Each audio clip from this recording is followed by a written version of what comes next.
This is Democracy Now!, democracynow.org. Here in New York, riot police moved in on a peaceful student protest encampment, arresting at least 108 people at Columbia.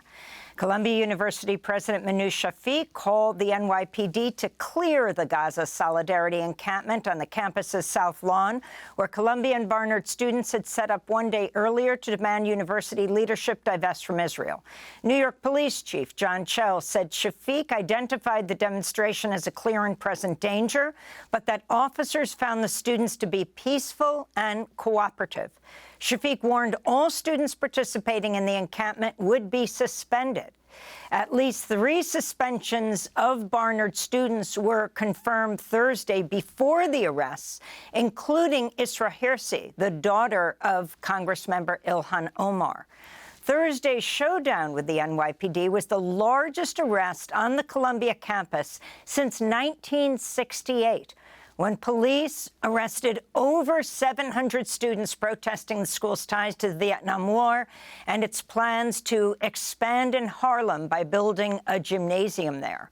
Following the arrests yesterday, students gathered on the campus throughout the night as large protests continued and are ongoing.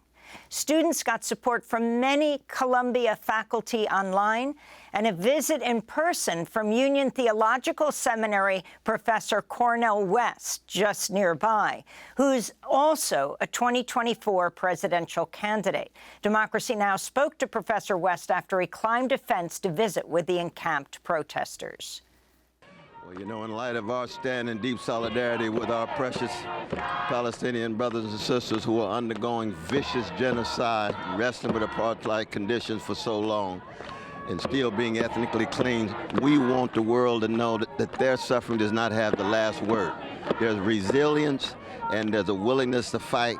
And Columbia president ought to be shame on herself that she cannot zero in on an actual genocide taking place before our very eyes and be concerned about a potential and possible call for genocide of Jews. Nobody here is calling for genocide of Jews. Nobody's here calling for annihilation. We're calling for the end of an actual genocide and the end of an actual annihilation. How sad that Columbia University could teach so many courses on the canonical texts of Western civilization and can't listen to Diderot or Karl Marx. They can't listen to a Martin Luther King Jr. They can't listen to Romero Rukeyser. Most importantly, they can't listen to the cries of our precious Palestinians in Gaza and the West Bank. So I'm in deep solidarity with these students. They represent the best, not just of Columbia, not just of the American empire, but the human spirit, fighting in the face of domination and occupation and subjugation, and doing it with tremendous